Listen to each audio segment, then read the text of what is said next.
concept of objective truth is under assault.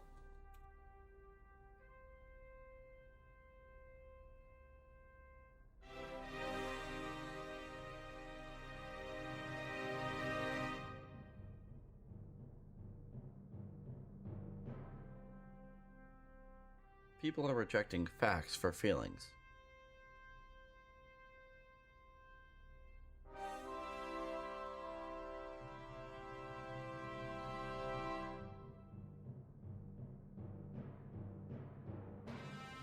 How can we restore truth and reason back to prominence?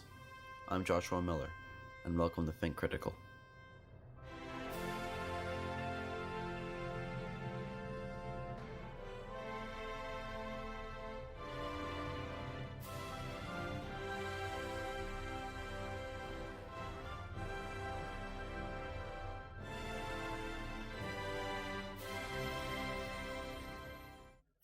Due to us recording at home this week, audio quality may dip at times. Thank you for your patience and for listening to Think Critical.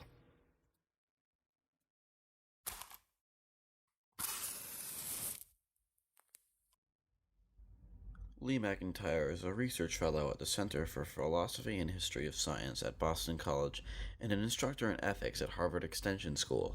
He has taught philosophy, specifically philosophy of science, at numerous teaching institutions. He has written numerous fiction and non-fiction bestsellers on ethics and combating scientific denial. So hello, Dr. McIntyre. Welcome to Think Critical. Thank you. I enjoy being on your program. So my first question for you is: so you are you spend a lot of your efforts into documenting the phenomenon known as post-truth, which is you say is an environment sort of where the concept of objective truth has been modeled by politicians and by certain people in academia. So, as best you can, what was the best way you would describe post-truth as a concept to like the layman? I think of post-truth as the political subordination of reality. So post-truth is not simply lying.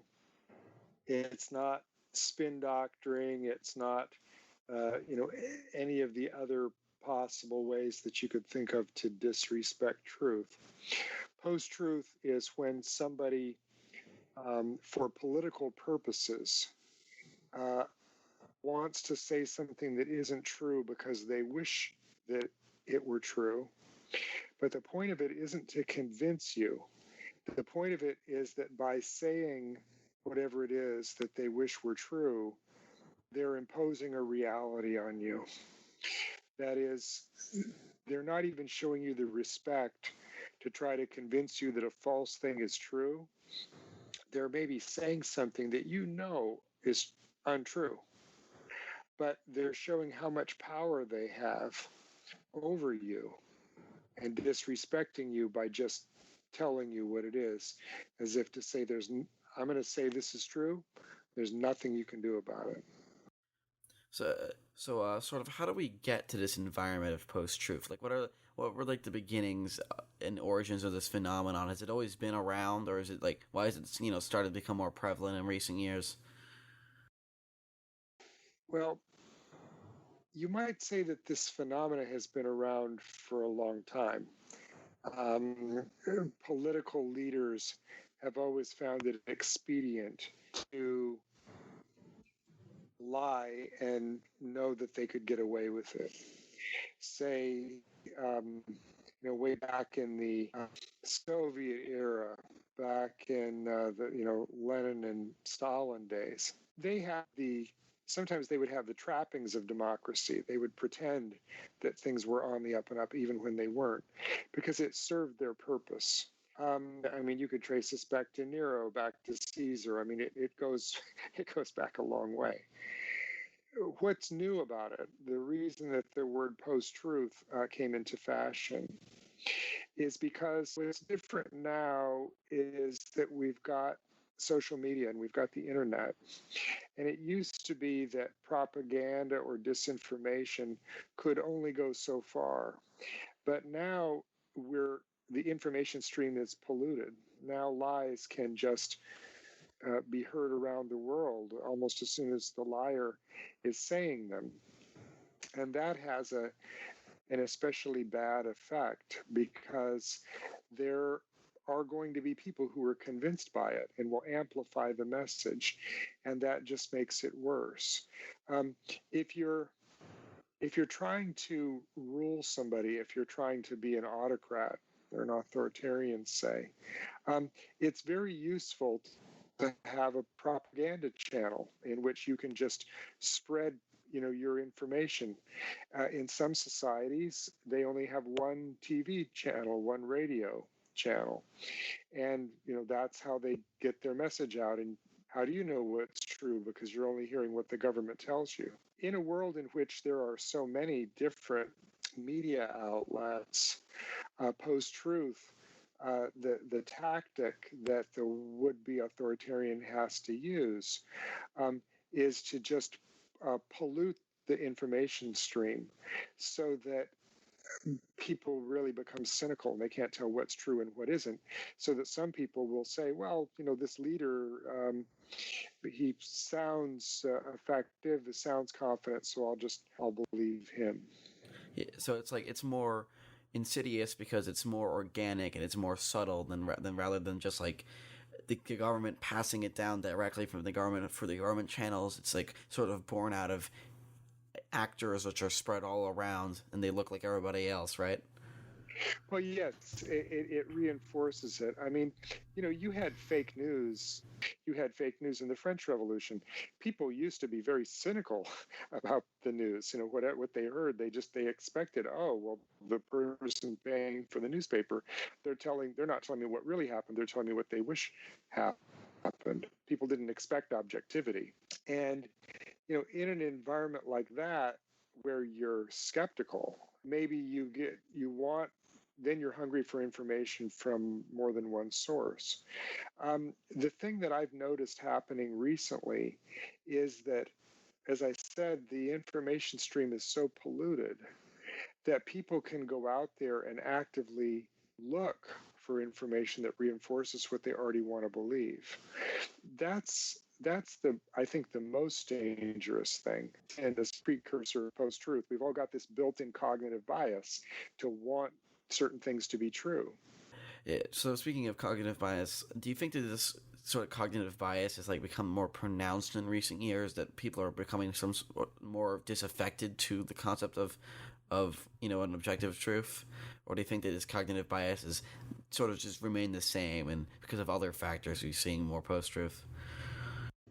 Well, cognitive bias has been with us for hundreds of thousands of years. It's part of our evolutionary history. So I don't think the confirmation bias itself is worse. I think that our ability to indulge it is worse. Um, there's a book by Daniel Kahneman called Thinking Fast and Slow, and he talks about the hundreds of different cognitive biases that we have.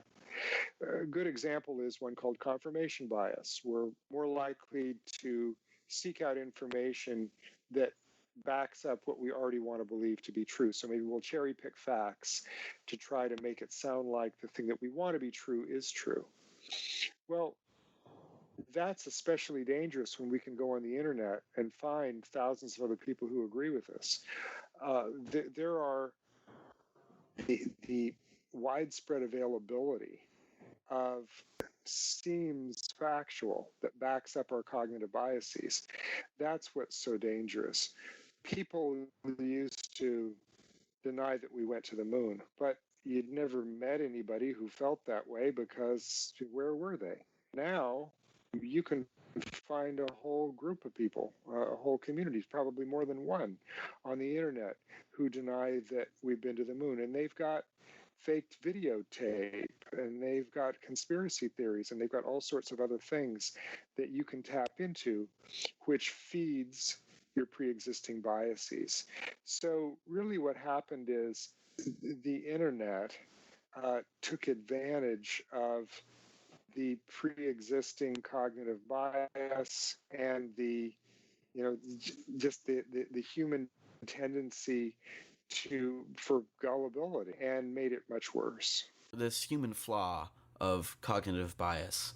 Uh, is this something we're going to be forced to live with, or is there a way that we can sort of combat it out of ourselves, become like better people and better thinkers? Well, we've all got cognitive bias. That doesn't mean we have to be ruled by it. We've all got instincts, but maybe I've got an instinct to murder my rival, but I don't do it because I live in a society in which I've been socialized and trained not to do it. In the same way, we've all got cognitive biases, but we can educate ourselves about how to combat them. Um, there was a teacher, I talked about this in my book, Post Truth. There was a teacher in California named Scott Bedley who invented something he called the fake news game, where he taught his fifth grade class how to identify something that was fake news. He gave them a rubric. There are things that we can do to help ourselves to become more skeptical, to help ourselves, not be taken in. So yes, there are things that we can do to try to combat it, but no, there aren't ways to get rid of cognitive bias. I mean, even scientists have cognitive bias. Think of a scientist who's just invented a theory. Well, you could claim, well, scientists are supposed to be objective. Well, I'm pretty sure that scientist wants his or her theory to be true and might even go out there looking for information to show that it's true, though that's a very bad thing to do in science. The reason they don't get away with it in science is because it's a community of critical thinkers who will check up, look at the testing, look at the data, and look at the evidence and figure out whether the theory makes any sense or not. That's what we need more of, this ability not only to check ourselves, but to check other people. So, you were talking earlier about social media. So, why do you think that in this situation, like a lot of the alternative media sources that we see nowadays, what makes them particularly susceptible to twisting the truth? Like, is it that there's just more of them, or do they have like less oversight? Well, there are a couple of things going on here. One is that some media sites exist simply to lie. They intentionally lie. They have an agenda.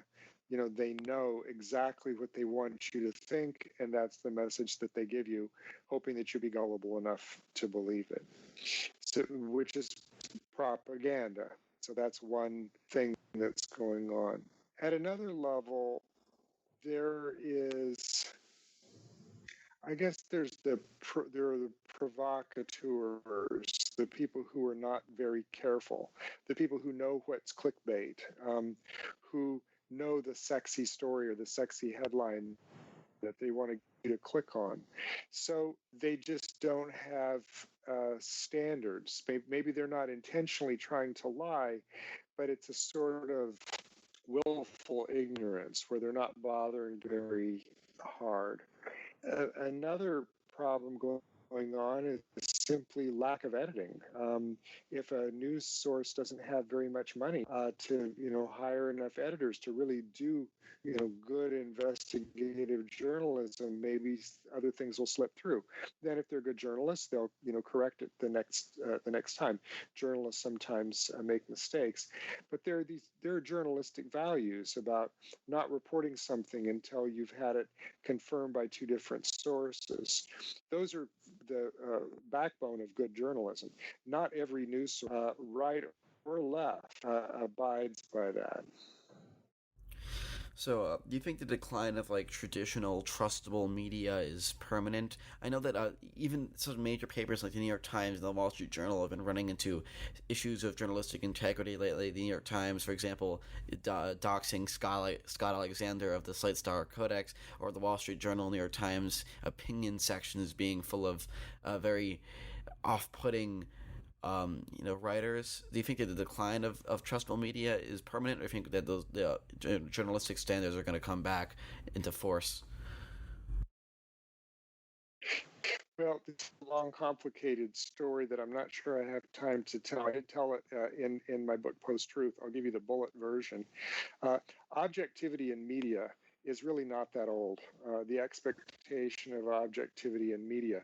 Most newspapers, most media sources were biased and known to be biased for most of human history.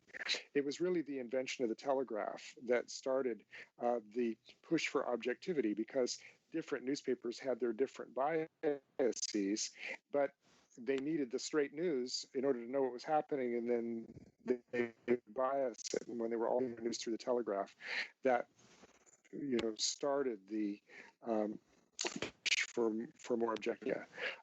Is it permanent? I mean, I hope not. Now the editorials. Remember that news outlets have the news division, and then they have the editorial division. They have op-ed. Op-eds are not news; they're opinion. Okay, editorials are opinion. So, people have to read the newspaper with that in mind. But investigative journalism, I think that's going to survive. I think people have to be willing to pay for it. I mean, news is not, people should be willing to pay for the subscription to the New York Times and other places that have good investigative journalism. If that's what they believe in, they should be willing to support it. I think the problem is that we take objectivity and good journalistic standards for granted, and are not willing to pay for them. And if we want those institutions to survive, we need to support them. Otherwise, all we're going to have left is opinion. And even if it's opinion that we agree with, that's dangerous. You think there's any way to instill a new sense of the importance of truth within our media sources and within alternative and social media sources? How to instill its importance? I mean, there are some people who don't want it to be important. There are some media sources that know what the truth is, but they lie. And they do it on purpose because they have an agenda. So I think that really the way out of this is, well, is, as I said, for people to vote with their dollars, or to figure out when there is a violation of good journalistic practice and call them on it. What's going on at Facebook right now is a good example. Once Mark Zuckerberg came forward and said, well, I'm not going to censor political speech. The politicians can put up whatever ads they want, and we're not going to censor them.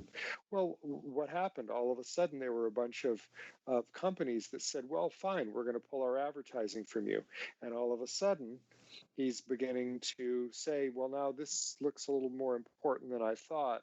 And they're now putting disclaimers on some of the stories, some of the ads that they're putting in Facebook. Facebook needs to wake up to the fact that they're a news outlet.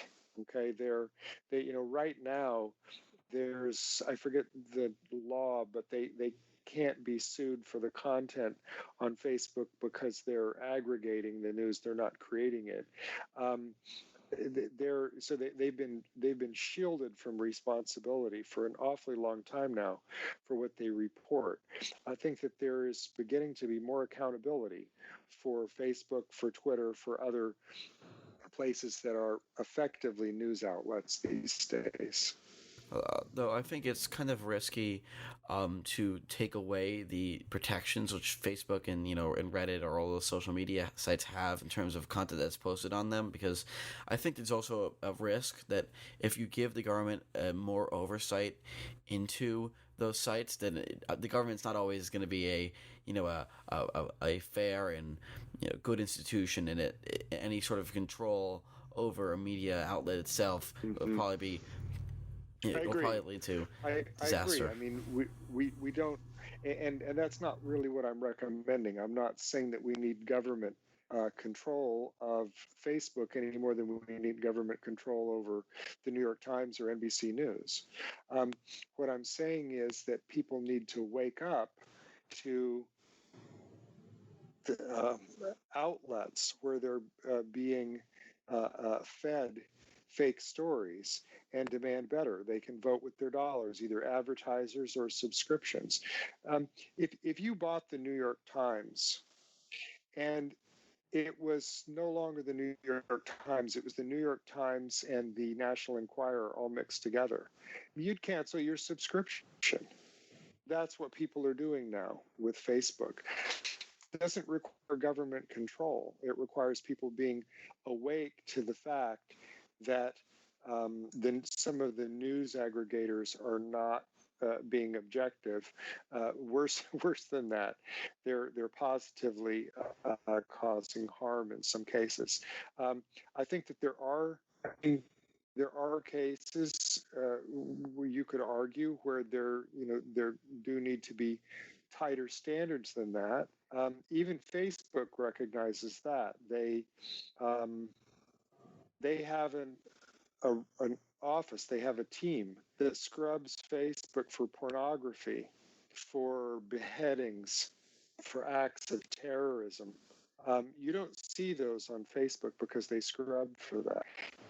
So they've decided that those things are important enough that they don't want it getting through their newsfeed.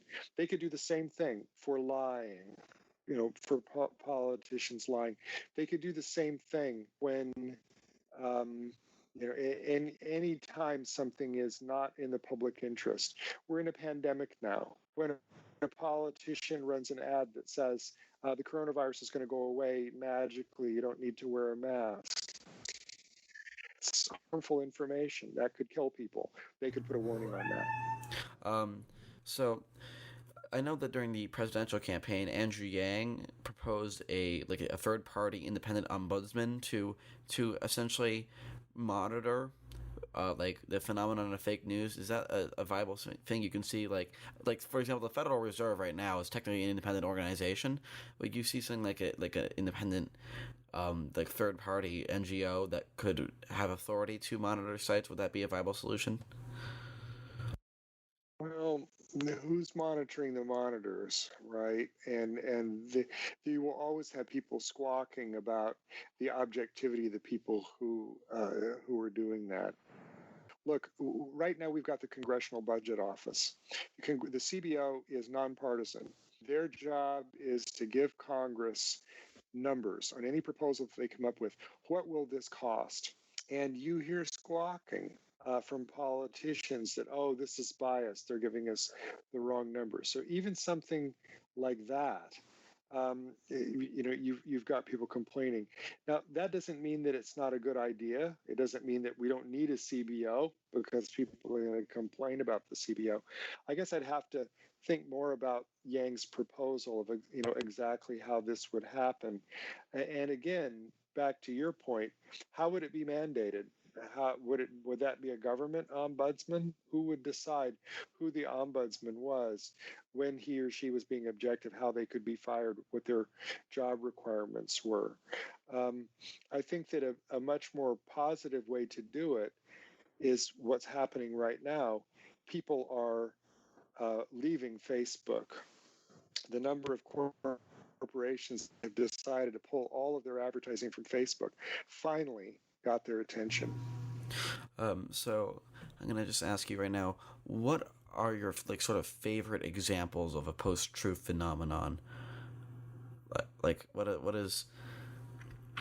you identify as being those important ones? Okay.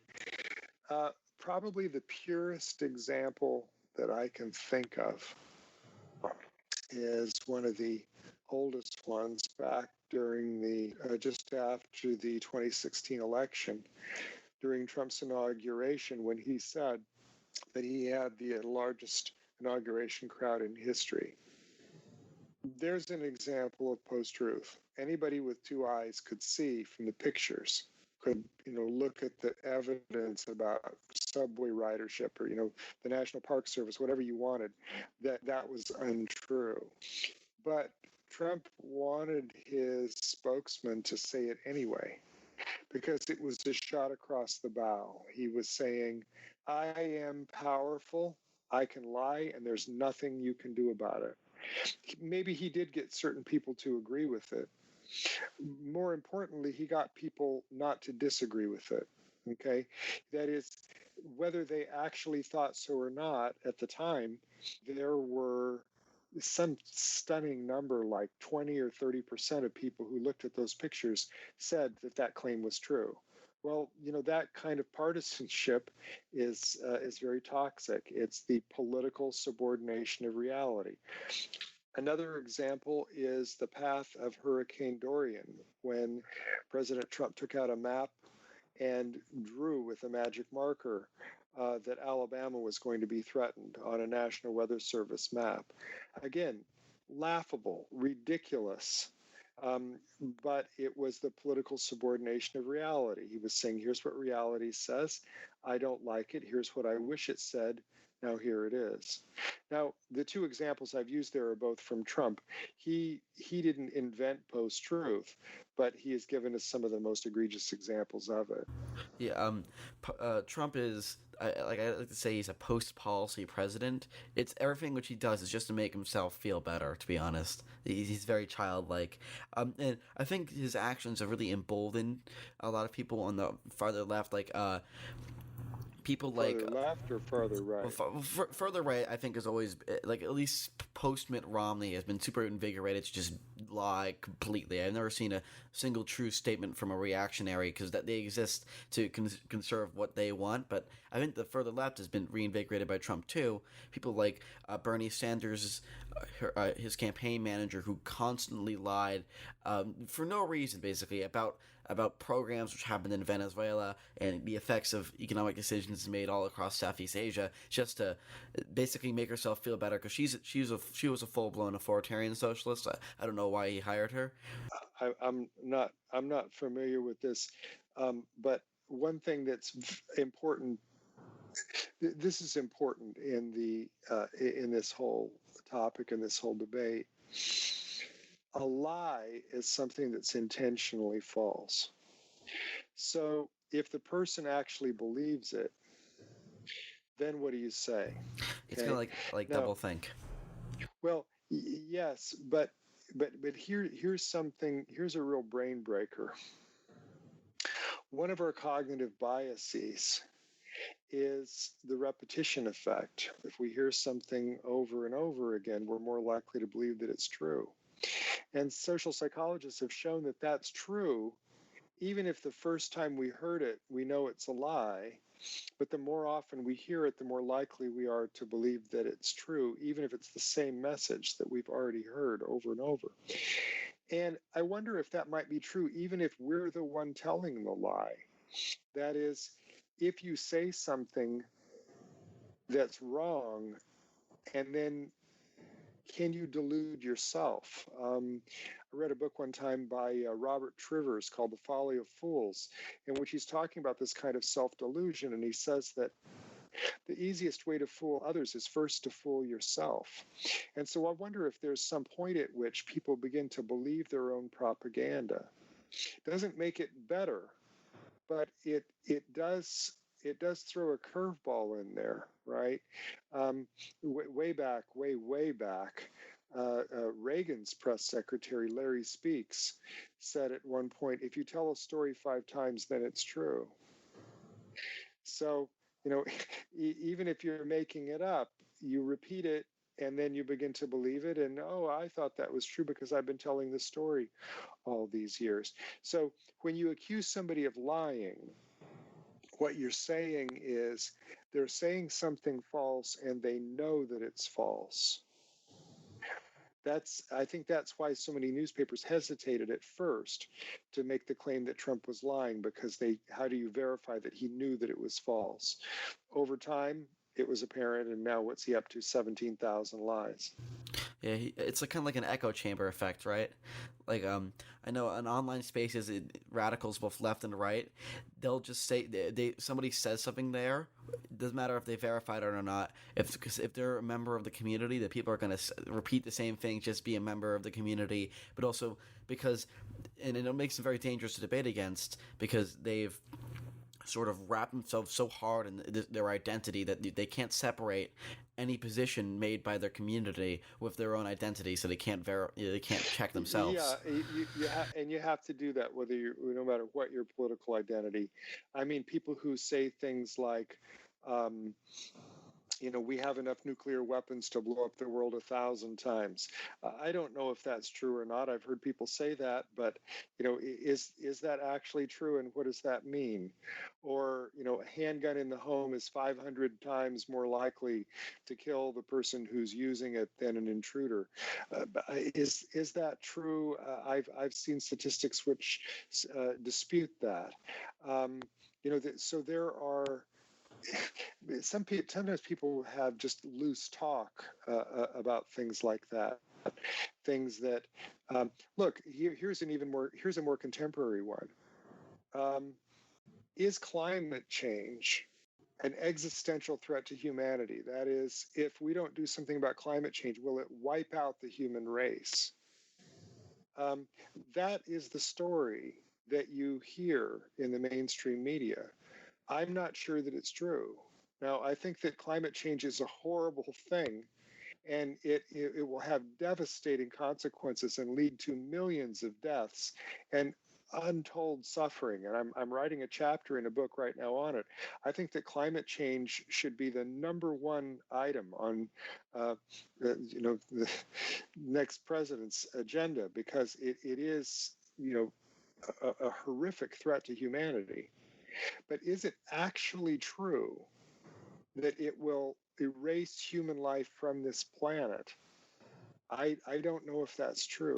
Yeah, like a lot of policy wonks which I've talked to have actually said, like the CCP, the Chinese government, is probably a bigger threat to humanity's survival and to the good of the human world than climate change is. Even like a lot of I think there a lot of people got caught up in the rhetoric back when that devastating UN report came out, and then Greta Thunberg made her speeches at the UN about how bad climate change was going to be. When a lot of policy guys have been saying, well, I think that China or potential for a second Great Depression might be even more pressing concerns, especially with China having almost no care for other nations' well-being at a point where they've aggressed upon almost all their neighbors at this point. Well, and don't forget the fact that China is the number one polluter as well. Chinese coal is by far the main source of greenhouse gas emissions. It's something like 14%. So Chinese coal, just that, is 14% of greenhouse gas in the world. It's terrible. So, what are some consequences of post-truth, and how can we fight those consequences, and how can we fight post-truth itself? I think that one of the most important ways to fight post-truth is to fight it in ourselves. That is to recognize that we all have cognitive biases. We all hope that certain things are true. We all have the tendency to want to believe what we want to believe. And we have to be as hard on our own beliefs as we are on other people's beliefs. If we're going to put a premium on truth, that means just in the same way that a scientist does, we have to verify, we have to check whether the things that we're saying are true or not. Um, Other things that we can do, we can, as I said, support media outlets that are practicing good investigative journalism. Put a premium, show the premium that we put on truth telling by doing that. Stand up for science. Go to protest. I went to the March for Science. It was a very a thrilling thing. There were in 600 cities around the world. There were people marching for science. Um, Resistance, pushing back against people who are using post-truth for political purposes, which is the point. I think is effective. The real danger of post-truth is not that you're going to believe a lie. It's that you're going to become so cynical that you don't care what's true and what's false anymore. And in an environment like that, you are ripe for manipulation. That's why autocrats and authoritarians use post-truth as a tactic, because it is extremely effective. If you can control what the information stream and you can control what people believe, then you can control the people, you can control the population.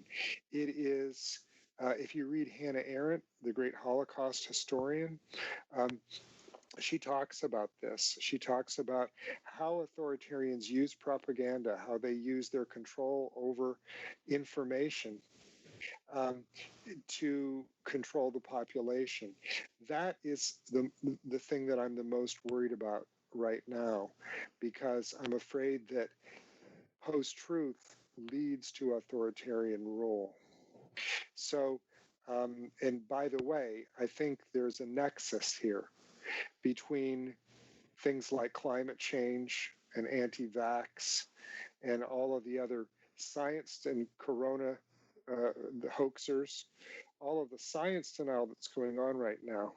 I think there's a link between that and post-truth, because I think that post-truth, at least one of the most important roots of it, and again, I talk about this in my book, is science denial. Science denial, modern science denial started in the 1950s when the cigarette companies banded together to start a public relations campaign to fight against the science, which said that there was a causal link between cigarette smoking and cancer. And guess what? They were successful for the next 40 years. They got people to doubt it. They said, well, it hasn't been proven yet, which of course nothing can be proven in science. And Naomi Oreskes and Eric Conway tell this story in their book called Merchants of Doubt, how this created the blueprint for science denial that was then followed for the next 60 years and was used for climate change denial. And then what happened was, I think that a bunch of right-wing politicos in the United States and England and elsewhere said, wow, this is a very effective tool. If you can use this to deny climate change, you can use it to deny anything. So why not? How many people are at an inauguration? Whether or not coronavirus is going to disappear overnight, what the path is of a hurricane, and all of the other lies that politicians have told.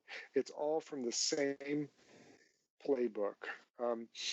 One of the most insidious things that's happened in the Trump presidency is that we've done nothing about climate change. Nothing.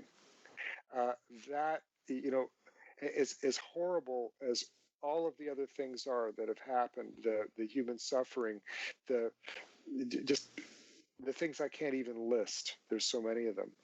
The one that's going to be with us the longest is 3.5 to 4 years of inaction on climate change.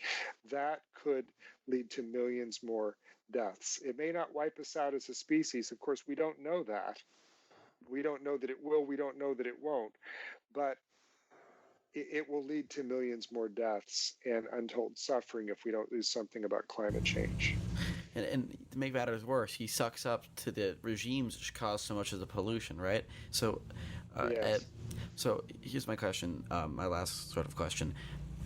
Why are reasoning skills so important for a healthy democracy, and how can we sort of learn better critical thinking skills to better our worldview?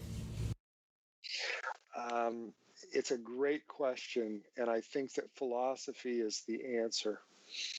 Um, I wish that they taught critical reasoning skills in elementary school. If you look at the data on this, it shows that kids who learn logic, kids who learn philosophy, ethics, any piece of it early on, who learn to say, what if, Karl you know, Popper, who, right? yeah, who learn to be skeptics. They should teach that stuff early on. I taught a logic module to fifth graders one time, and they loved it. They went insane over logic, but they don't teach that until college. I think that there's an institute in Montclair, New Jersey called Institute for Philosophy for Children. There are ways to teach philosophy at a much younger age. Kids are ready for it. Kids are born philosophers. They always want to know what if and why. They're asking all the questions that Socrates asked. And then people say, oh, we don't know the answer to that, which is, okay, Socrates started there. But then they are encouraged to shut up and stop asking the questions. Why? Why are they encouraged to do that?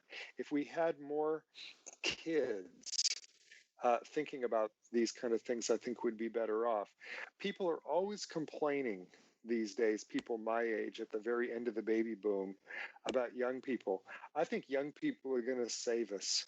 I think that young people are so skeptical and so questioning and so awake to what's going on these days that change is going to come. I hope it comes fast enough, but that's something that I think is really important. Yeah. So how do we help the logically challenged?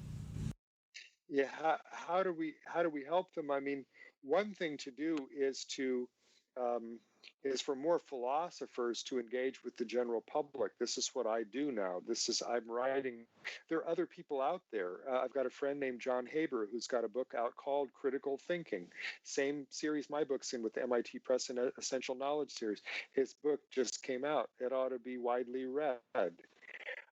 He wrote another book earlier on called Critical Voter, How to Apply Critical Thinking Skills to Elections.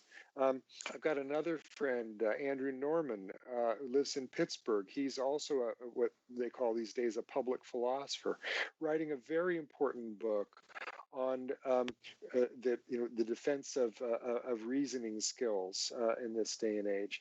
So there are works like this out there. I think that philosophers need to aspire to reach a larger audience, to get people excited about philosophy.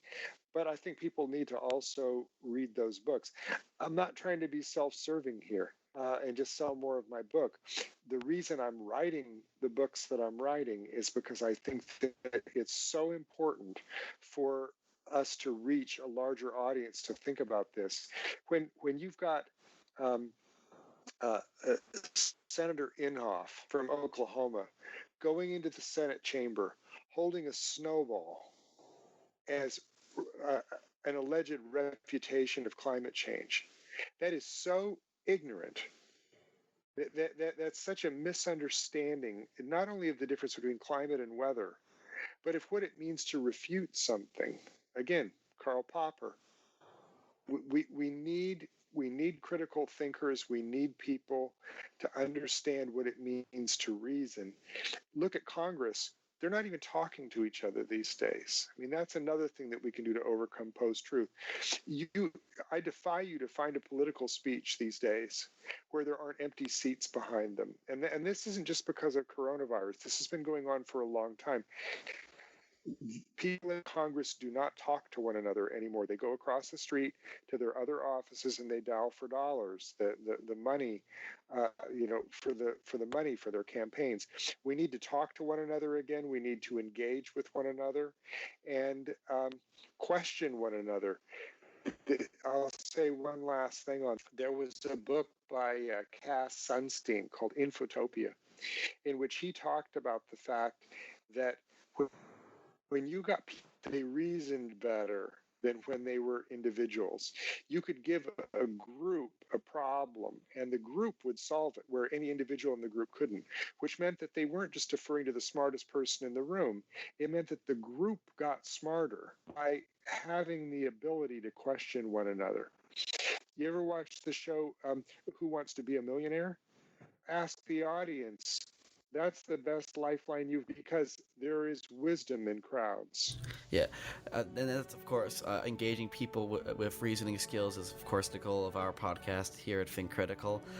Good for you. So, thank you, Dr. McIntyre. I'm sure this has been very enlightening for our listeners. Thank you. I appreciated you having me on the call, and please say hello to your family for me. Don't forget to tune in Friday to listen to our conversation with Dr. Kamal Srikumar about the future of our economy. And thank you, as always, for listening to Think Critical.